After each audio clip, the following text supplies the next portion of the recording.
नमस्कार, बहुत स्वागत है आपका। आपके साथ मैं हूं आसिफ शेख। आज हमारे साथ एक खास मेहमान मौजूद हैं। आज हम छत्तीसगढ़ में नक्सलवाद, छत्तीसगढ़ के विकास, भविष्य की योजनाएं, उपलब्धियां, चुनौतियां, इन सब पर बात करने वाले हैं। छत्तीसगढ़ के डिप्टी सीएम और गृह मंत्री विजय शर्मा जी आज हमारे साथ मौजूद हैं। विजय शर्मा जी, बहुत स्वागत करता हूं आपका एनडीटीवी में। बहुत बहुत आभार साहब आपका। जी विजय सर, सबसे पहला सवाल मैं आपसे पूछना चाहता हूं।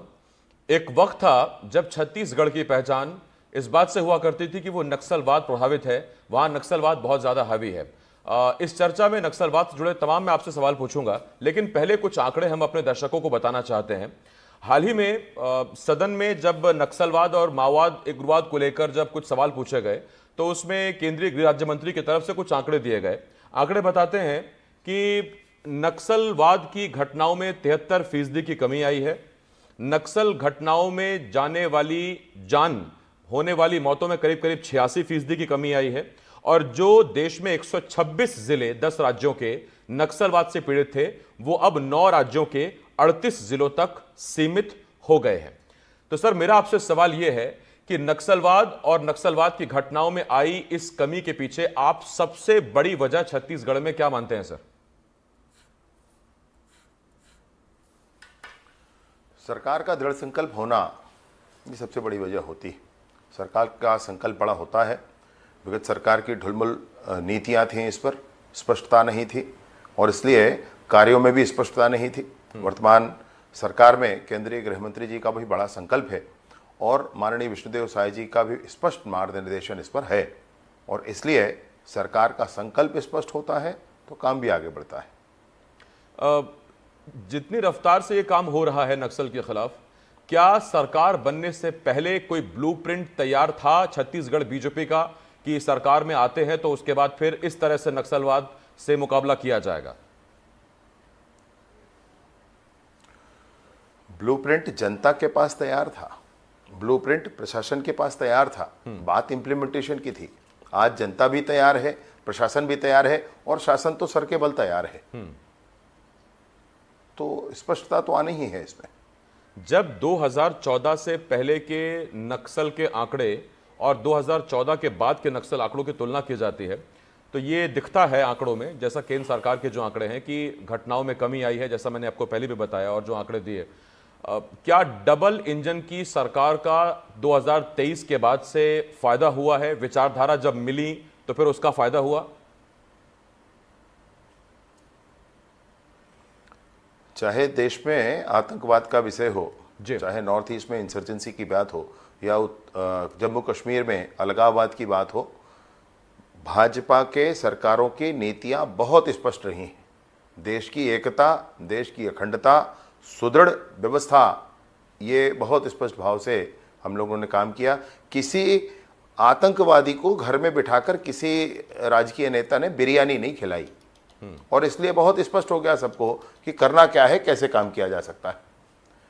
कांग्रेस मैं छत्तीसगढ़ के संदर्भ में भी आपसे कहना चाहता हूं और देश के संदर्भ में भी आपसे कहना चाहता हूं, इन दोनों ही स्थितियों में सरकार की दृढ़ता इस विषय पर यही बहुत महत्वपूर्ण है।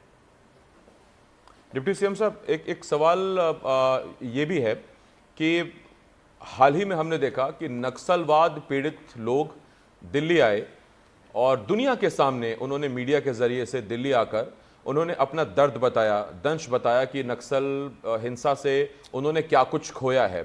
और राष्ट्रपति से उनकी मुलाकात हुई, केंद्रीय गृह मंत्री अमित शाह से उनकी मुलाकात हुई। तो इस घटना को कितना आप अहम मानते हैं?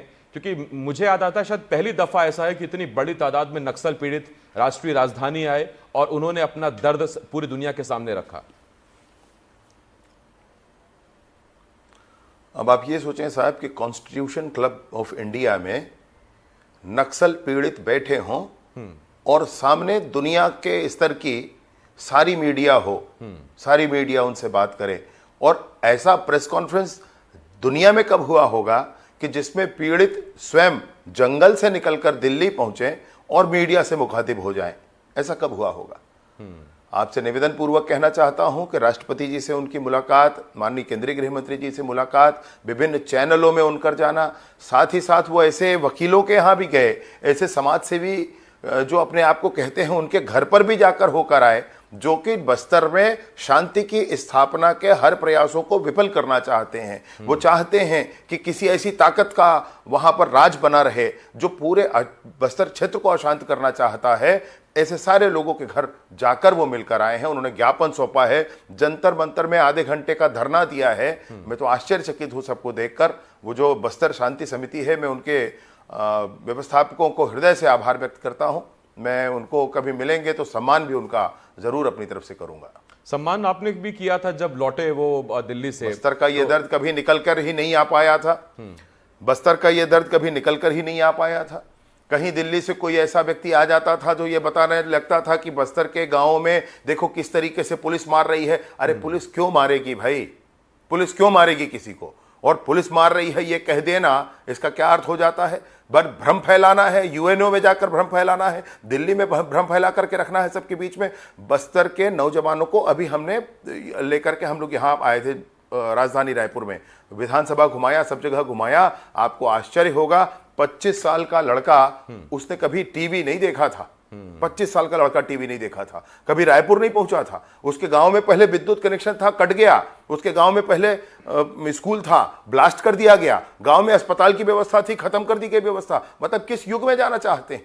और ये कौन सी आंदोलन है? ये क्या आंदोलनकारी है भाई? किस तरीके का वाद है ये? कोई बता दे मुझे। पूरे बस्तर के गांव के विकास के मार्ग में आईईडी बिछा हुआ है। इनको समझना होगा कि बंदूक की नली से स्कूल नहीं निकल सकता है, बंदूक की नली से अस्पताल नहीं निकल सकता है। माओवाद जो चीन में ही खत्म हो गया, वहां पर भी सही नहीं हो पाया। आज चीन किस दिशा में है? आज ये माओवाद वो यहां लाना रखना चाहते हैं बस्तर में? कुछ नहीं है भैया। कुछ संसाधनों का दोहन चाहते हैं, कुछ तरीके से वहां पर रह करके ऐशो आराम करना चाहते हैं। बस्तर के स्थानीय लोगों को भड़का करके और भ्रमित करके, फंसा करके ये नक्सलवाद पर काम करना चाहते हैं। जबकि नक्सलवादी जो नेता अपने आप को कहते हैं, उनके बच्चे जाकर अमेरिका में पढ़ाई करते हैं। सर विजय सर, मैं आपसे पूछ रहा था कि जब ये दिल्ली से वापस लौटे तमाम नक्सल पीड़ित लोग जो दिल्ली में धरना भी देकर आए, राष्ट्रपति से मुलाकात भी कर आए, तो रायपुर में आपने अपने आवास में उनका स्वागत किया था। आपने कहा कि 25 साल का एक शख्स था, युवक था, जिसने टीवी नहीं देखा था। मैंने वो तस्वीरें देखी जब आपने सम्मान में उनको उपहार भी दिए, उन लोगों को आपने रेडियो भी बांटे। नहीं, मैं आपको एक बात और कहना चाहूंगा इसमें जी। ये लोग जो आए हैं, ये लोग अभी आए हैं, ये टीवी देखे नहीं देखे मैं नहीं जानता हूं। ये इनसे भी बात हुई, इनकी बहुत सारी ऐसी स्थिति थी। परंतु एक और अभियान हुआ था जब हमने बस्तर के नौजवानों को लेकर हम लोग रायपुर आए थे घुमाने के लिए। वो 5 महीने पुरानी बात है और उसमें भी यही स्थिति सामने आई थी जी। तो आपने सर उपहार में उनको रेडियो दिए थे, तो अब बस्तर में उन रेडियो के जरिए से शांति गीत गूंज रहे हैं। मैं आपको बताना चाहता हूं कि बस्तर में जो ऑल इंडिया रेडियो का स्टेशन है, उसमें पहले 16% ही छत्तीसगढ़ी और गोंडी, हल्बी, भतरी इसमें प्रसारण होता था। अभी मैंने आग्रह किया तो केंद्रीय मंत्री महोदय ने, माननीय अमित शाह जी ने और माननीय अश्विनी वैष्णव जी ने इस पर ध्यान दे करके अब 50% हल्बी, गोंडी, भतरी इन भाषाओं में वहाँ पर कार्यक्रम का प्रसारण होगा। और इसीलिए मैंने उनको ले जाकर रेडियो दिया। वहाँ पर मोबाइल के टावर लगाने नहीं दे जा रहे हैं। मोबाइल के टावर लगाने कोई जाता है तो बम से उड़ाया जाता है, गोली मार दी जाती है। तो रेडियो तो पहुँच जाएगा उन तक कम से कम। ये अच्छी बात है सर। विजय सर, एक सवाल और भी है आपसे मेरा। 24 अगस्त को करीब करीब 1-2 महीने पहले एक बहुत अहम मीटिंग हुई थी। केंद्रीय गृह मंत्री अमित शाह आए हुए थे और तमाम जितने नक्सल प्रभावित राज्य हैं उनके डीजी, उनके चीफ सेक्रेटरी इस बैठक में मौजूद थे। उस बैठक में अमित शाह ने कहा था कि मार्च 2026 तक नक्सलवाद का खात्मा हो जाएगा। क्या कोई रोड मैप, कोई कुछ दिशा निर्देश उन्होंने आपको दिए? उन्होंने बताया कि आखिर इसका बेस क्या है, आधार क्या है, कैसे डेडलाइन तय हुई मार्च 2026 तक नक्सल मुक्त छत्तीसगढ़?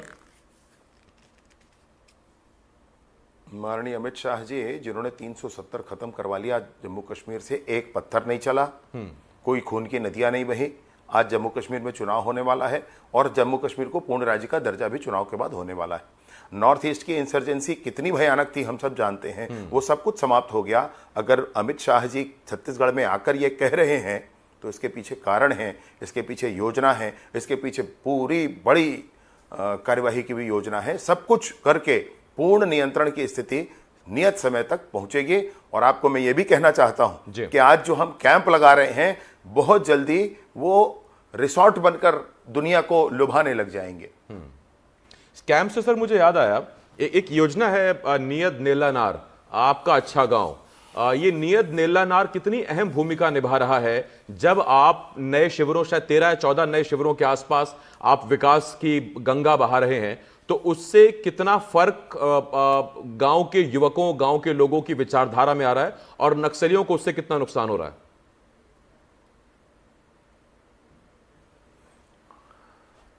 गांव डिमांड करता है कैंप की, आप जी डिमांड करता है हमारे यहाँ कैंप खुलना चाहिए, ये डिमांड करता है।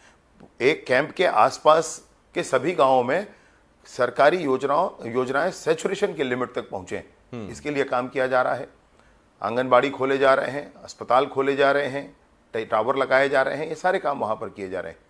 मैं आपसे इसमें कहना चाहता हूं कि नियत नेलानार एक ऐसी योजना है जो कैंप के आसपास के सभी गांवों को विकास की पूर्णता तक ले जाने का काम कर रही है।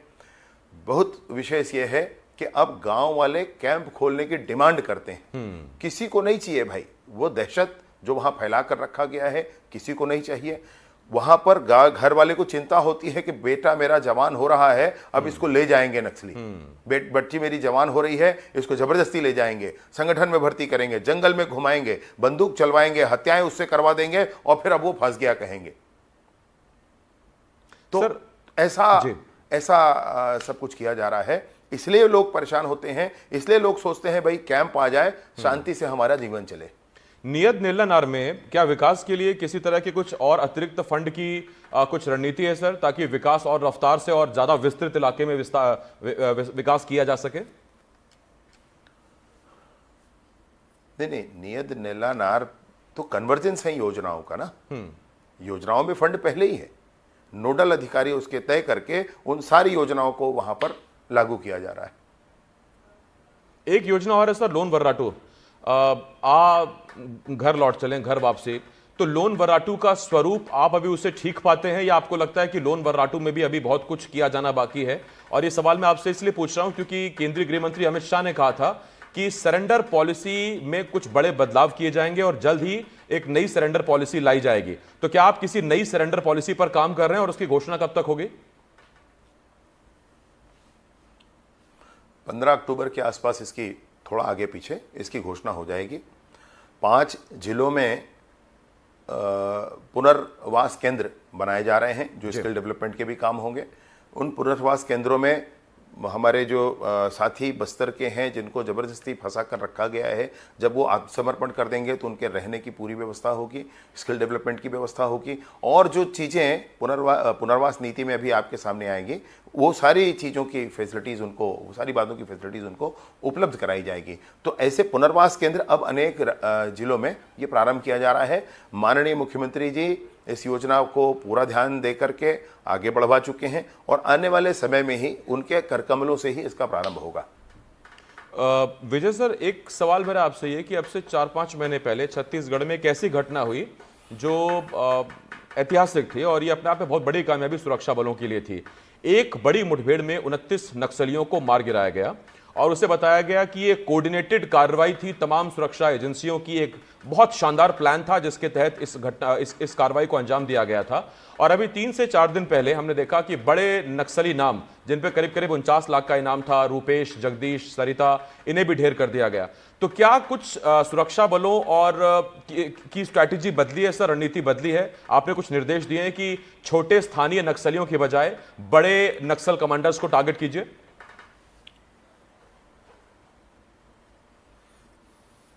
देखिए, अधिकतम लोग जो वहां पर हैं, मैं 95% तक की बात कह रहा हूं आपसे, 95% लोग वो नहीं चाहते हैं ये सब करना, वो फंसे हुए हैं इसलिए कर रहे हैं।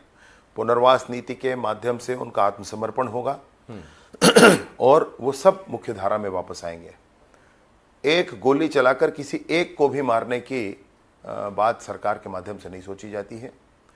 मसला ये है कि अगर वो पूरी दुनिया को दहशत में लाना चाहते हैं, मसला ये है कि वहाँ के स्थानीय लोगों को बंधक बनाना चाहते हैं, मसला ये है कि वो बम से गाड़ियों को उड़ा देना चाहते हैं, जान ले लेना चाहते हैं, घर घर के सामने आईईडी बिछा देना चाहते हैं, तब तो कार्यवाही करनी ही पड़ती है भाई। अब से कुछ दिन पहले सर एनडीटीवी पर ही हमने बस्तर आईजी सुंदरराज पट्टिलिंगम से बातचीत की थी, और जब सुंदरराज जी से बात हुई थी तो उन्होंने इसी इंटरव्यू में, जैसे आपसे बात कर रहा हूं मैं, उन्होंने मुझसे कहा था कि वाकई आईईडी एक बहुत बड़ी चुनौती है।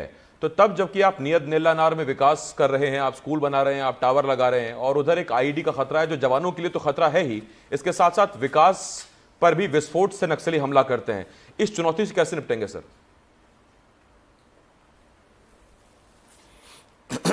आईडी के अब तक अवेलेबल टेक्नोलॉजीज जितने हैं, जिसमें मैनुअली ज़मीन के 30 सेंटीमीटर के नीचे तक का आईडी ही डिटेक्ट किया जा सकता था, उस टेक्नोलॉजीज़ के बाद भी आगे बढ़ करके विभिन्न लोगों से बातचीत करके नई टेक्नोलॉजी जो ड्रोन बेस्ड हो, जिसमें और अधिक हम इंटेंसिटी के साथ और अधिक डेप्थ तक जा करके आईडी डिटेक्शन कर सकें, इस पर काम चल रहा है। बहुत जल्दी ये भी चीज़ आपके सामने आएगी जी।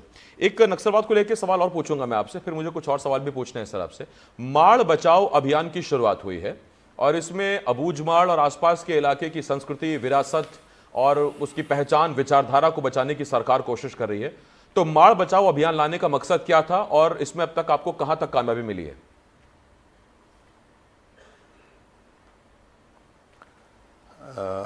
अबूझमाड़ या पूरा बस्तर, उसकी संस्कृति अनूठी है। ऐसी संस्कृति मतलब जो अनुकरणीय है, वंदनीय है। उनका परिधान, उनका आभूषण, उनका व्यंजन, उनका नृत्य, गीत, वाद्यंत्र, सब कुछ अद्भुत है। न सिर्फ माड़ वरन पूरा बस्तर, इन सारी बातों को गिन गिन कर एक एक बिंदु पर काम करते हुए सरकार इन सारी बातों को उठाने का काम कर रही है। माड़ बचाओ का मसला ये है कि संस्कृति हमारी सुरक्षित रहे, आगे बढ़े। समूचे बस्तर में इस बात को किया जा रहा है। सरकार इस पर अभियान करके, योजनाएं करके आगे बढ़ेगी। ठीक सर, एक सवाल मैं आपसे पूछना चाहता हूं। जहां नक्सलवाद की घटनाओं में, मौतों में कमी आ रही है, आंकड़े ये बताते हैं, दूसरी तरफ विपक्ष आरोप लगाता है कि कानून व्यवस्था बिगड़ गई है जब से सरकार बदली है, जब से नई सरकार आई है, साय सरकार आई है। उसके एवज में भी हमने देखा कि अभी हाल में कांग्रेस ने न्याय यात्रा निकाली, खुद भूपेश बघेल उसमें शामिल हुए, और न्याय यात्रा निकालकर यह बताने की कोशिश की गई कि आप लॉ एंड ऑर्डर नहीं संभाल पा रहे हैं। और जब लॉ एंड ऑर्डर की बात होगी तो सबसे पहला सवाल आप ही से होगा, आप गृह मंत्री हैं राज्य के, और भूपेश बघेल कह रहे हैं आप इस्तीफा दे दीजिए। क्यों? मैं पूछना चाहता हूं कि जिन लोगों का षड्यंत्र था, जिसके लिए न्याय यात्रा निकाल रहे हैं, बलौदा बाजार आदि, जिनका षड्यंत्र था, उसमें कौन लोग लिप्त थे? आज पता चल रहा है सब कुछ। स्वयं की संलिप्तता करके आंदोलन ऐसे नहीं होता है भाई। अभी कुछ दिनों पहले, 2 साल 3 साल पहले ही मैंने भी 9 दिन और 9 रात कलेक्टर के दरवाजे पर बैठकर किसानों के धान के लिए आंदोलन किया। लेकिन मुझे ध्यान है कि हमको उस गेट के अंदर नहीं जाना है, क्योंकि इसके बाद ये सीमा नहीं है। आंदोलन की सीमा यहाँ तक है। वहाँ पर खड़े सुरक्षा कर्मियों को भी हमने कहा हम बिल्कुल नहीं जाएंगे, आप खड़े रहे तो नहीं जाएंगे, नहीं रहे तो नहीं जाएंगे, हमारी बात हमको रखनी है, इसलिए हम यहाँ बैठे हुए हैं। ऐसे ही हम लोगों ने मोर आवास मोर अधिकार एक आंदोलन था, उस आंदोलन के लिए जिसमें 18 लाख गरीबों का आवास रोककर पुरानी सरकार रखी हुई थी, उसके लिए हम लोगों ने विधानसभा का घेराव किया। विधानसभा के गेट के पास हजारों की संख्या में हम पहुंचे और हमने वहां आधे घंटे का धरना दिया। हम अंदर नहीं गए क्योंकि हमको ध्यान है इसके आगे लोकतंत्र अलाउ नहीं करता है आपको। लेकिन जिन्होंने षड्यंत्र करके कलेक्टर और एसपी का कार्यालय जलवा दिया, वो न्याय यात्रा निकाल रहे हैं। मुझे आश्चर्य है इस विषय का। जनता सब समझती है भैया, जनता सब समझती है। आपके कितने लोग जेल में हैं, किस बाबत हैं, आपकी सरकार गई है तो किस भ्रष्टाचार के कारण गई है, आपने शराब के विषय पर क्या किया है, आपने सट्टा के विषय पर क्या किया है, सब जानते हैं। लॉ एंड ऑर्डर छत्तीसगढ़ की बात है ना, ये लोगों ने तो स्थगन प्रस्ताव लाया था विधानसभा में। उस स्थगन प्रस्ताव के जवाब में मैंने कहा था, उनके नेता प्रतिपक्ष जी ने जब मुझसे यह कहा कि पुरानी सरकार का कोई भी 6 महीना उठा लीजिए और इस सरकार का 6 महीना बताएं, तो मैं पुरानी सरकार का जनवरी से जून 2021, जनवरी से जून 2022, जनवरी से जून 2023, इन तीनों सालों के 6 महीने को माननीय विष्णुदेव साय जी की सरकार के साथ कंपैरिजन करके बताया था कि इसमें घटनाएं कम है, इसमें घटनाएं कम है। विजय सर, ये बात ठीक है, आपने भी कई बार इंटरव्यूज में कहा, आपने भी कहा कि हमने भी झंडा कांड में लाठी खाई थी, डंडे खाए थे, लेकिन अब कांग्रेस कह रही कि नई सरकार और डिप्टी सीएम साहब और गृह मंत्री साहब अब बदलापुर की सियासत कर रहे हैं। एक विधायक जेल पहुंचा दिया, जो कलेक्ट्रेट अग्निकांड हुआ था, और वो ये कह रहे हैं कि अब तो पूर्व सीएम के बेटे चैतन्य, उनकी बेटी दीप्ति, उनसे पूछताछ करवा दी। तो ये बदलापुर की सियासत है क्या? अच्छा, आप मुझे ये बताएं जी, पुलिस ना करे कोई कार्रवाई किसी पर? अगर परेशानी है, गड़बड़ किया तो कार्रवाई होगी। भाई कोई हो, वो चाहे भाजपा का हो, चाहे कांग्रेस का हो, चाहे बड़ा नेता हो, चाहे बड़ा अधिकारी हो, बड़ा व्यापारी हो, चाहे साधारण आदमी हो, चाहे जो भी हो, कानून तो सबके लिए बराबर होगा ना भाई। ये कानून को कम ज्यादा करना चाहिए, और अगर कानून बराबर है, आपने गड़बड़ की है तो होगा, और होना ही चाहिए। आने वाले समय में कठोरता के साथ होगा। और कांग्रेस कहती है सर कि गृह मंत्री पर पूरे स्टेट की जिम्मेदारी है, लेकिन वो अपना कवर्धा नहीं संभाल पा रहे। लोहारीडीह में एक शख्स की जिंदा जलाकर हत्या कर दी गई, फिर जेल में एक शख्स को मौत के घाट उतार दिया गया। प्रशांत साहू की बात हो रही है, उसी पर कांग्रेस हमलावर है। वो कहते हैं कि गृह मंत्री पहले कवर्धा देख लें, उसके बाद स्टेट देखें। मैं ये पूछना चाहता हूं कि घटनाएं कहीं नहीं और होती हैं? आप तो टीवी चैनल वाले हैं, आप तो दिन भर ये बताते होंगे। पूरी दुनिया में घटनाएं होती हैं। पुलिस का रिएक्शन क्या होना चाहिए, ये महत्वपूर्ण है। जो जलाकर घटना हुई है, जिसको जलाकर हत्या कर दी गई है, ऐसे हत्यारों के पक्ष में खड़े होकर क्या बताना चाहते हैं ये लोग? मैं पूछना चाहता हूं भाई, इसमें पुलिस पर जो भी विषय था, पुलिस पर तुरंत कार्रवाई की गई। एक आईपीएस अधिकारी सस्पेंड किया गया, उसमें कई अन्य लोग सस्पेंड किए गए, थाना बदल दिया गया है। जांच उस पर न्यायालय के माध्यम से हो रहा है, जुडिशियल इंक्वायरी हो रही है भाई, तो उसमें और आगे चीजें पता चलेंगी। जो सामने आएगा उस पर कार्रवाई होगी, उसमें कोई विषय नहीं है। लेकिन तो जो मूल घटना हुई है जी, उस पर भी तो कार्यवाही होना चाहिए, उस पर भी तो बात कहनी चाहिए। वो छोड़ करके आप सिर्फ वहां राजनीतिक रेटी सीखने जा रहे हैं। मैं यही पूछना चाहता हूं सभी इनसे कि बीरनपुर में जब घटना हुई थी, जब वहां पर भुवनेश्वर साहू को मार करके फेंक दिया गया था, उस समय वहीं पर 10 किलोमीटर में मंत्री जी का घर था, स्थानीय विधायक थे, वो देखने नहीं गए। भूपेश बघेल जी तत्कालीन मुख्यमंत्री जी, वो देखने नहीं गए।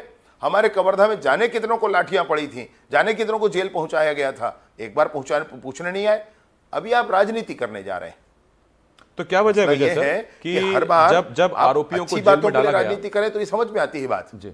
विजय सर, क्या वजह है कि जब आरोपियों को जेल में डाला गया तो उनसे मिलने भूपेश बघेल भी गए और टीएस सिंहदेव भी गए, लेकिन बघेल पर आपने निशाना साधा और टीएस सिंहदेव का आपने कवर्धा रेस्ट हाउस में सत्कार किया और 15-20 मिनट की मुलाकात वो चर्चा में भी आ गई। मैं आपसे ये कहना चाहता हूं, वो सीक्वेंस था। मैंने भूपेश बघेल जी भी मेरे सामने आते तो मैं उनका स्वागत करता, उसमें व्यक्तिगत मुलाकातों में कोई विषय नहीं है भाई, बड़े नेता हैं, मैं उनका सम्मान करता हूं। लेकिन यहां विषय यह है कि आप लोहारीडीह जी जाकर के क्या कर रहे थे? आपने किसका पक्ष रखा? आपने समाज को भ्रमित क्यों किया? आप फिर जेल में गए तो फिर क्या बात हुई? ये बहुत स्पष्टता के साथ टीएस सिंहदेव जी आए थे तो मैंने उनसे भी यही बात कही।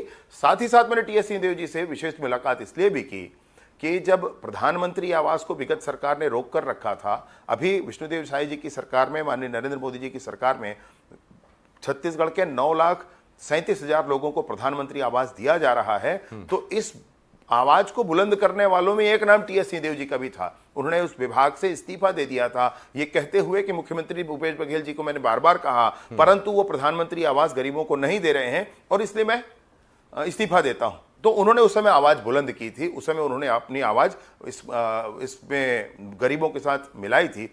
आज गरीबों को जब आवास मिल रहा है तो मैंने उनको धन्यवाद कहा था। मैंने उनको कहा था कि आपने जो लक्ष्य बांधा था आज वो पूरा होने वाला है। तो डिप्टी सीएम साहब, क्या बाबा को बीजेपी में होना चाहिए?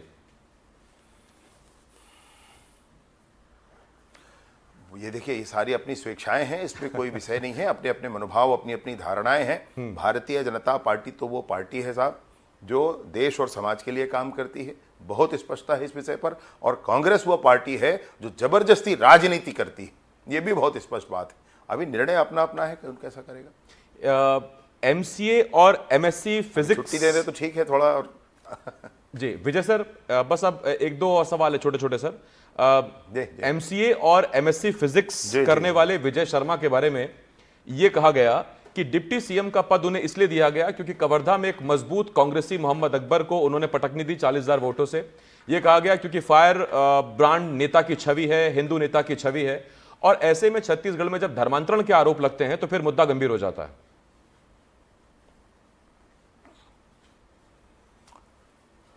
धर्मांतरण पर राज्य की सरकार का बहुत स्पष्ट सोच है, बड़ी योजना है। आने वाले समय में भी और स्पष्टता आएगी इस विषय पर। आप देखेंगे अच्छा काम होगा इस पर। मैं सर बहुत बहुत धन्यवाद करता हूं आपका, आप हमारे साथ जुड़े, आपने वक्त दिया। विजय शर्मा जी बहुत बहुत शुक्रिया आपका। बहुत बहुत आभार।